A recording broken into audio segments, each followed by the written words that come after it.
In the last chapter, Steve Jobs used the battle cry of "Think different" to steady the course of Apple, a once sinking ship. He sorted out the internal and external troubles and drew that famous four-square product strategy map. But the problem was having a strategy alone. Who would turn it into reality? Who could design products worthy of this revolution? Well, today, let's talk about this crucial new chapter, the I-Revolution. In this chapter, Jobs will find his most important soulmate in life, and together, they'll redefine the aesthetics of our era. When Jobs returned to Apple, he discovered an almost forgotten industrial design department in an unassuming corner of the company. The person in charge was a soft-spoken, bald designer from the UK named Jonathan Ive, whom everyone called Joni. At that time, Joni was disheartened and about to quit. Under the previous CEO, the status of designers had plummeted. They were just putting a beige plastic shell on the machine after the engineers built the framework. But the moment Jobs walked into the design studio, everything changed. He looked at the hundreds of models made by Joni and his team, his eyes lighting up. He didn't talk about cost or technical parameters. He only talked about one thing: the feeling. He found that this Briton thought exactly the same as him. In Joni's view, design is not the outer layer of a product, but its soul. Jobs found a kindred spirit. He immediately elevated the status of the design department to the core of the company and gave Joni supreme power. Their collaboration was not like that of a boss and a subordinate, but more like two artists creating together. Every afternoon, Jobs would stroll into the design studio and spend hours with Joni, touching the models and discussing every curve, every material, and every opening of the interface. Their design philosophy can be summarized in a few words. The first word is simplicity.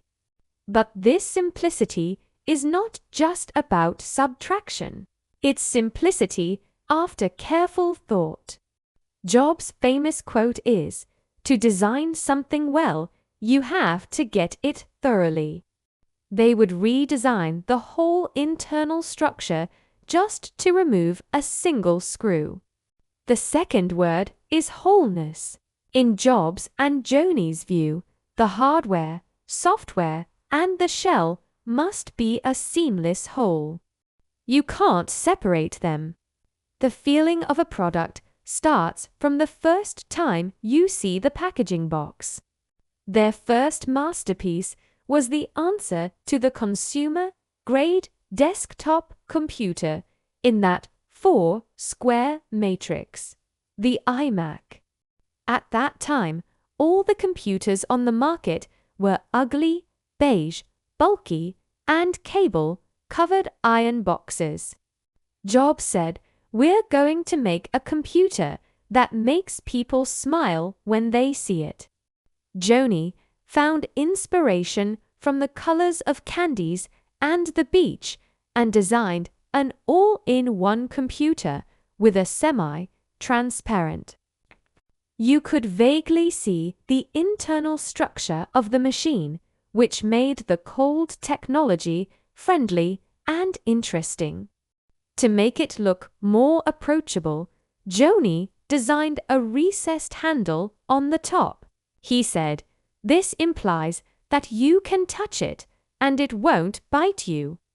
During this process, Jobs made two industry-shocking decisions. First, he cut out the floppy disk drive. Everyone thought he was crazy, but Jobs insisted that the floppy disk was dead and the future belonged to a new interface called USB. Second, he insisted that the power cord, keyboard, and mouse cables be made of the same semi-transparent material as the body, even though it would add a lot of cost. In his view, beauty should never be compromised in details. When the first prototype of the iMac G3 was made, it didn't look like a computer, but more like a work of art from the future. Jobs and Joni stood in front of it. They knew that this was not just a new product. It was the first declaration of their shared design philosophy and the first trumpet call for Apple's revival. From this moment on, the Jobs-Ive duo would become the most powerful creative engine in the tech world for the next decade or so. What they created together was not just a series of great products, but also a brand new design language that still has an impact today. Steve Jobs and his soulmate Joni Ive created a revolutionary computer in a secret design studio. It had a jelly-like, semi-transparent blue casing. It was beautiful and cool, but could it sell? Could a computer without a floppy drive, looking like an alien product, save Apple? Let's see how. Jobs turned this art piece into a money-printing machine and completely changed the personal computer industry. Once the product was made, it needed a name. Adman Ken Segal proposed the name iMac. The I stood for Internet, as well as individual, instruct, inform, and inspire. Jobs hated the name at first. He wanted to call it Mac Man. But, with Segal's persistence, Jobs finally agreed. As it turned out, this simple, modern, and imaginative name was perfect. On May 6, 1998, Jobs returned to the Flint Center, where he first launched the Macintosh. He wore his classic outfit and took the stage like a rock star. First, he played a trick, showing some ordinary beige computer cases. The audience was getting sleepy. Then he smiled and said, "Our real product doesn't look like these." The lights focused, and he pulled the curtain off. A bondy blue iMac shone brightly on the stage. He proudly introduced every detail, the semi-transparent casing where you could see the internal structure, the elegant curves, no floppy drive, just USB ports. He even picked it up by the handle on top easily. Finally, he connected the iMac to the internet in just 2 steps. The audience burst into long-lasting applause and whistles. They were completely won over. Next came a $100 million marketing blitz. On the billboards, a simple slogan announced the end of an era. Sorry, no beige.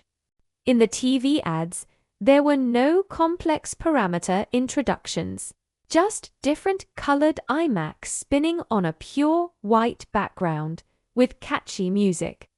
The core of the whole promotion was one sentence: chic, not geek. This completely overturned the computer industry's marketing logic. Before, people sold computers by comparing who had a faster processor and more memory. Jobs sold the iMac as a lifestyle, an expression of personality. So, what was the result? On the day the iMac was launched, there was a long line outside the Apple Store. The line wound around the block several times, just like when people queue up for hot concert tickets. It became Apple's fastest selling computer ever. Nearly 1/3 of the buyers were new to computers. The iMac single-handedly pulled Apple's market share back from the brink of death. More importantly, the iMac completely changed the industry's aesthetic. Overnight, those beige metal boxes became symbols of being outdated and clumsy. All PC manufacturers, from Compaq to Dell, started to copy like crazy, launching all kinds of colorful, semi-transparent products, from monitors to printers. The whole tech world was hit by an iMac color storm. The success of the iMac not only made Apple turn a profit of $309 million in the 1998 fiscal year, getting out of the red. It was also a perfect validation of Jobs' design is king concept. He proved to the world that consumers aren't just cheap, seeking fools. They're willing to vote for excellent design and an ultimate user experience. The once exiled king, with a seemingly crazy product, not only saved his kingdom but also redefined the industry rules. The iMac was just the first step. It provided crucial funds and confidence for Apple's revival. Now, with a firm footing, Jobs could finally look to broader horizons. In the next chapter, how will he replicate this design magic in Apple's retail stores and more product lines? Hey there! Picture this, a colorful iMac, like a deep sea boom. It not only pulled Apple back from the brink of death, but also woke up the whole dull computer industry. Profits, praises, market share, everything came back. But Steve Jobs knew well that one product alone couldn't build an empire. He needed a grander plan and a flawless team to make it happen. Since his return, Jobs called himself the iCEO, where the I stood for interim. He loved that freedom, but the Apple board was going nuts. They were scared that their only savior might just walk away any time. After the board members' repeated pressure, finally at the Macworld conference in January 2000, at the end of Jobs' speech, the words Steve Jobs, CEO, popped up on the screen. He dropped the I and declared to the world, "I'm here for the long haul. This isn't just a short-term rescue." In return, the board gave him a huge gift, a private jet and sky-high stock options. But Jobs knew that his and designer Joni Ive's genius sparks weren't enough. Apple's production and supply chain were a total disaster. There were mountains of inventory and sky-high parts costs. He needed an operations genius, someone who could turn his crazy ideas into reality calmly and efficiently. He found Tim Cook, who was in charge of global operations at Compaq at that time. After a less than 1-hour interview, Jobs decided he's the one. Cook was the opposite of Jobs, calm, reserved, and super sensitive to numbers, like a precision instrument. Everyone told Cook not to go to Apple, a company on the verge of bankruptcy, but he was charmed by Jobs' charisma and vision. Cook later recalled, "My gut told me this was a once-in-a-lifetime chance to work with a genius." Cook's arrival was as important in Apple's revival as the discovery of Joni Ive. He took bold steps. In just a few months, He cut Apple's inventory cycle from months to days and reduced the number of suppliers from 100 to 24, saving Apple hundreds of millions of dollars. From then on, Jobs' wild creativity and Cook's ice-cold operations became Apple's strongest support. With a stable foundation, Jobs and Evie's design passion flared up again. They created one of the most beautiful but also most failed products in Apple's history, the Power Mac G4 Cube. It was a perfect 8-inch silver cube floating in a transparent acrylic case. No fans, no noise, like a museum sculpture. However, this art piece was ignored by the market. It was too expensive, and its performance was worse than professional workstations. It ended up badly. The failure of the cube taught Jobs a hard lesson. An obsession with aesthetics doesn't always translate into business success. But, just as the cube failed, a grander strategy was taking shape in Jobs' mind. He realized that the golden age of PCs was coming to an end, and the role of personal computers had to change. It shouldn't just be an isolated computing tool, but a digital hub that manages all of people's digital lives. Your digital cameras, music players, camcorders. All devices should be seamlessly connected with the Mac at the core. The first product of this strategy was iMovie. Before it, video editing was a high-end skill only for professionals. But Jobs told the team to make software that even ordinary people can use. Finally, iMovie was born. Its interface was incredibly simple. You just drag video clips and you can create your own movie. From the ICEO to the CEO, from the failure of the G4 Cube to the proposal of the digital hub strategy. In this chapter, Jobs transformed from a firefighter to a real strategist. He wasn't just satisfied with designing an amazing product anymore. He started to envision an ecosystem, a huge blueprint that would lock users firmly in the Apple world. And this blueprint would directly lead to Apple's next era-changing product. Apple had great products and a clear blueprint, but a fatal problem loomed: the sales channel. Back then, computers were sold in big box chain stores like CompuSA. There, the beautiful iMacs were just tossed in dusty corners. The salespeople knew nothing about Apple products. All they cared about was which computer would bring them a higher commission. Jobs got furious. He said, "We've created the best products in the world, but we're leaving them in the hands of these idiots to sell."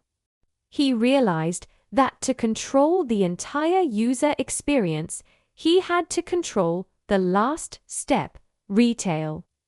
So, a seemingly crazy idea was born. In the early 2000s, everyone thought physical retail was dead. Dell made huge success with online direct sales. Even Gateway, which once had physical stores, was closing them down. The whole Wall Street believed that opening stores was just a money-burning, backward move. The Apple board was full of doubts. But Jobs overruled the objections. He said, "We're not only going to open stores, but we're going to open them in the most expensive, high-traffic places in the world." He knew he wasn't an expert in retail, So he poached Ron Johnson, a retail genius who was shining at Target at that time. Jobs told Johnson, "I need your help. We're going to start from scratch and reimagine what a retail store should be like."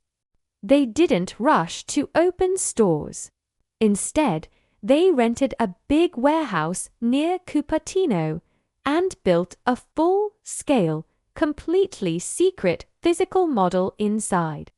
For the next year, Jobs and Johnson spent every day in this showroom, refining every detail to perfection. Their first revolutionary idea was to completely abandon the traditional way of arranging products by category. They decided to organize the store according to what users want to do. So, the store was divided into several areas: a music area where you could play with iPods and iTunes, a video area where you could experience iMovie, and a photo area. This was the perfect offline presentation of the digital hub strategy.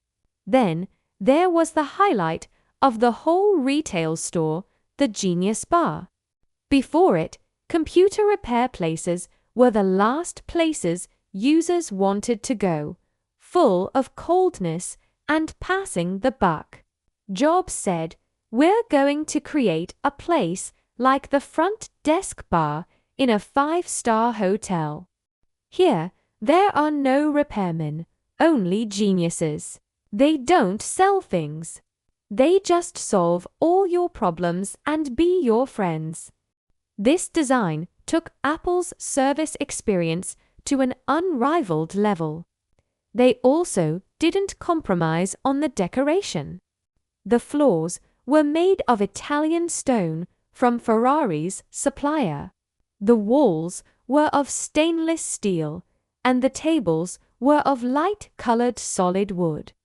The whole store aimed for extreme simplicity, transparency, and brightness, just like Apple's products.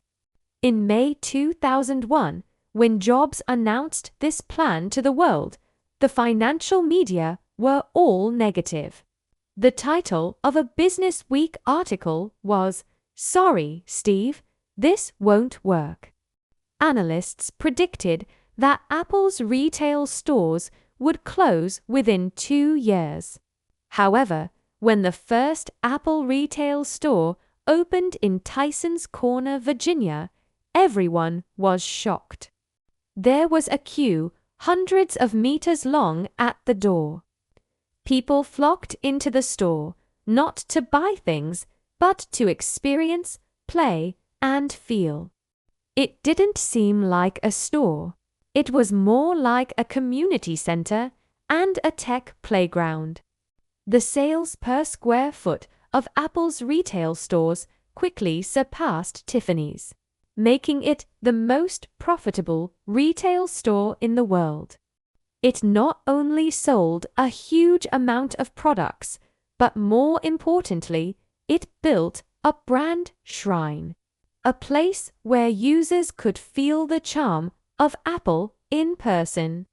That crazy decision, which was laughed at by everyone, eventually became one of Jobs' most successful business moves. It filled the last piece of the puzzle in Apple's closed-loop ecosystem and set the perfect stage for a little thing that would change the world. Steve Jobs used Apple stores to create a perfect offline sanctuary for his digital hub strategy. The strategy, products, and channels were all in place. Now, he needed a real killer app and matching hardware to trigger this revolution.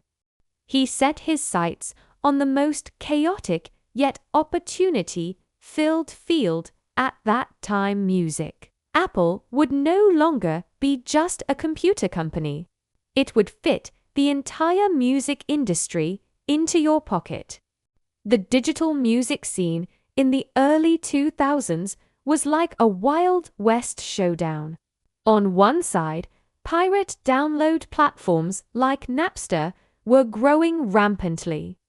On the other side, MP3 players in the market, like Rio, were ugly, hard to use, could only store a few dozen songs, and the song transferring experience was a nightmare.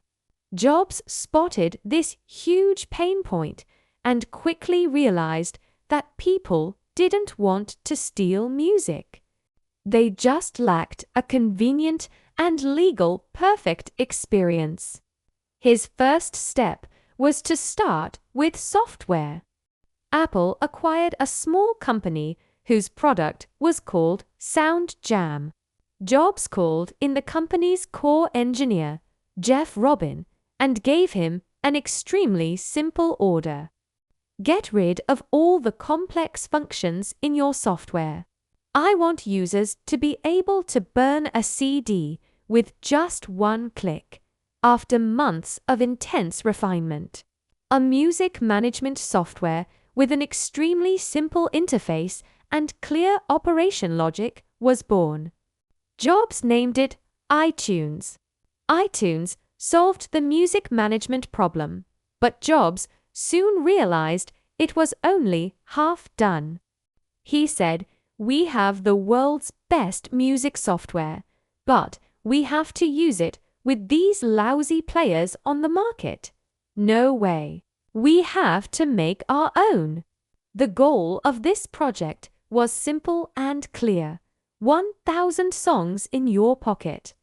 To achieve this goal, the whole project entered the Jobs style crazy acceleration mode. He found hardware genius Tony Fadell and made a decisive move, signing an exclusive agreement with Toshiba to buy their newly developed 1.8-inch micro hard drive. This little thing was the heart that could hold 1,000 songs. With the hardware core in place, it was time for the appearance and interaction. Joni Ive's team designed an extremely minimalist white box with no extra buttons on the front. And marketing chief Phil Schiller came up with the revolutionary scroll wheel design. You could use one thumb to quickly scroll through a list of thousands of songs, which was unthinkable at that time. From project initiation to launch, the entire iPod project took less than a year. On October 23, 2001, at a small-scale launch event, Jobs took out this white square from his jeans pocket.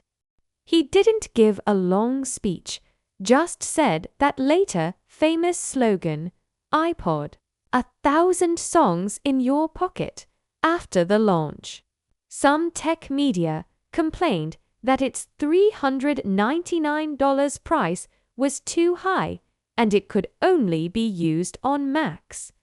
But the market gave the most real response. The iPod plus iTunes combination offered an unprecedented, seamless, perfect music experience. It made organizing, carrying, and listening to music a pleasure. This was the first perfect implementation of Jobs' digital hub strategy. The Mac was the hub for managing music, iTunes was the software for connection, and the iPod was the device that extended your digital life. They were no longer isolated products, but a natural ecosystem. The birth of the iPod not only saved the music industry, which was on the verge of collapse due to piracy at that time. More importantly, it completely changed Apple's DNA. Apple was no longer just a computer company. It held the key and was ready to open the grand door to the consumer electronics empire. And the next step was to build a legal online store for these 1,000 songs. The iPod burst onto the scene, stuffing 1,000 songs into our pockets. But then an awkward question popped up. Where could we get those 1,000 songs? Well, you could spend an entire afternoon ripping CDs from your collection one by one. Or you'd have to head to pirate websites like Kazaa, downloading files with uneven sound quality and possible viruses. At that time, the music industry had gone crazy. The only solution they came up with was to sue their own users, dragging those young music-loving students to court. The whole industry was in a complete mess. Right in the midst of this chaos, Steve Jobs saw an opportunity. He put forward an idea that later became a golden rule: beat piracy with convenience.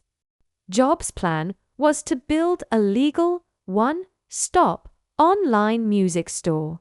Users could easily find any song they wanted and buy it at a fair price.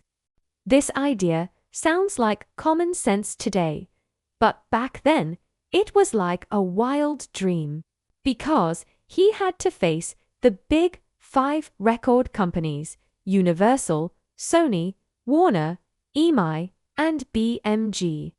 These industry giants were the 5 families in the tech world.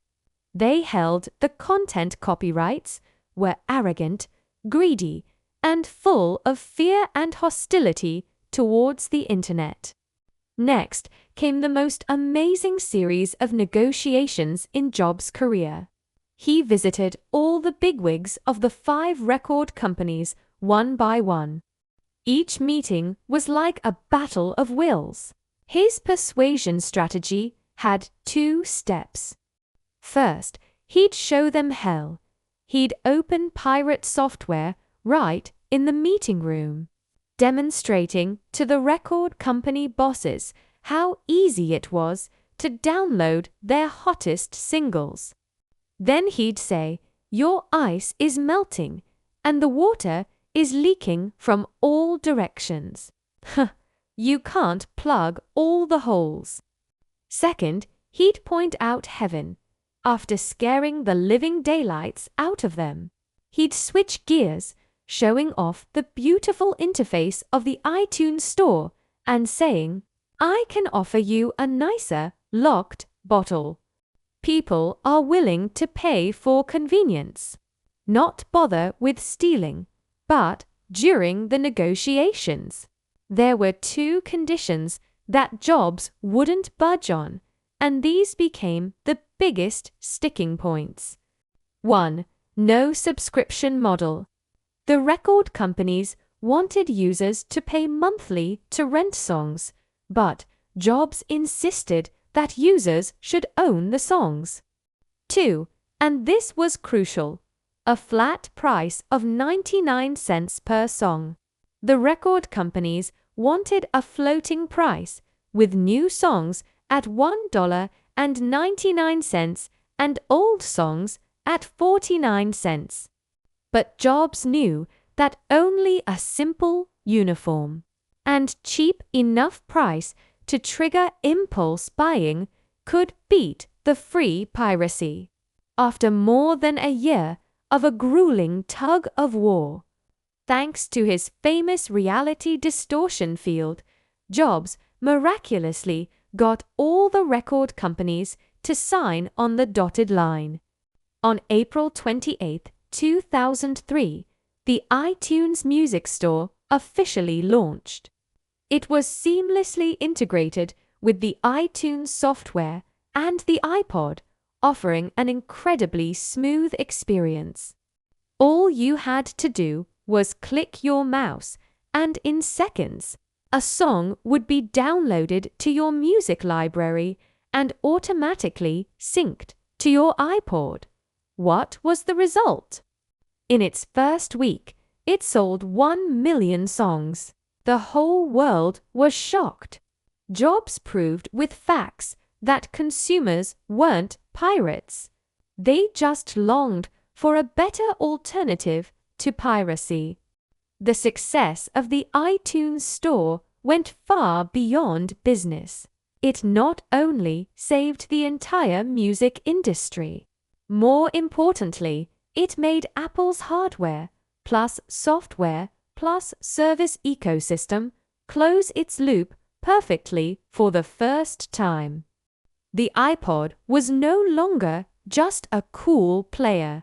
It became the key to a vast music world. From then on, Apple, a computer company, transformed into the world's largest music retailer, firmly grasping the throat of the digital music era. But when your light shines too brightly, it also means you'll become the target of all the giants. Jobs revolutionized the music industry with 99-cent songs, miraculously unifying the music world. The iTunes Store was a huge success, and the sales of iPods skyrocketed. Overnight, Jobs went from a Silicon Valley CEO to the most powerful man in the entire music industry, the Music Man. But soon he found that becoming the leader of the martial arts world was just the start of his troubles. As the music czar, Jobs first made a decision he had firmly resisted before, developing iTunes software for the Windows system. Before that, the iPod and iTunes were exclusive weapons for Mac, acting as bait to attract users to buy Mac computers. But Jobs realized that the market potential of the iPod was far greater than the entire Mac user base. It was a tough choice: sell Macs with the iPod or turn the iPod into an independent and huge business. He chose the latter. This decision led to an explosive growth in iPod sales, transforming it from a popular accessory to half of Apple's business. Then, he planned an unprecedented marketing campaign, partnering with Pepsi Cola to give away 100 million free songs during the Super Bowl. All you had to do was buy a Pepsi Cola, and there'd be a redemption code under the bottle cap. This campaign spread the name of iTunes across every corner of the United States through 1 billion bottles of cola, firmly establishing its national-level status.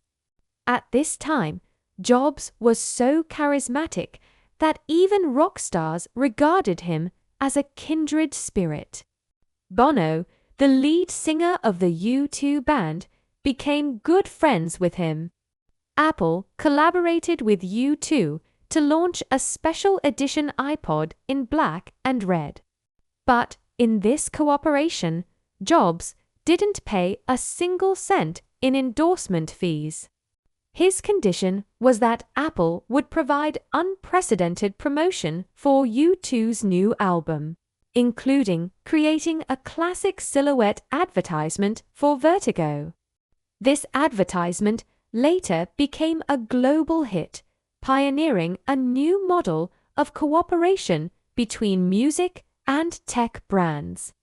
However, just when Jobs was riding high and reaching the peak of his career, fate played a cruel joke on him.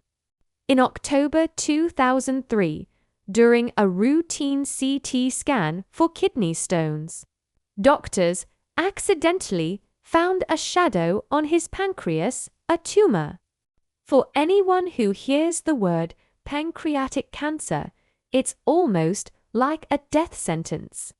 But the subsequent biopsy results brought a glimmer of hope, even a miracle. The doctor told him that he didn't have the most common and deadly type of pancreatic cancer, but an extremely rare, islet cell neuroendocrine tumor. This tumor grows slowly, and it can be completely cured by surgery. Everyone breathed a sigh of relief and urged him to have the surgery immediately. However, Jobs made a decision that no one, his family, friends, and doctors, could understand. He refused the surgery. This man, who believed that willpower could distort reality, decided to fight the illness in his own way. In the next 9 months, he became a vegetarian, tried all kinds of herbal therapies, acupuncture, juice detox, and even consulted psychics. He tried to fix the cancer cells in his body the way he fixed computer bugs. The people closest to him were extremely worried and kept pleading with him, but he was stubborn. This man, who had revolutionized the world and had a will stronger than steel, now chose a completely different philosophy to fight the demons in his body. This decision planted the most dangerous time bomb for his future.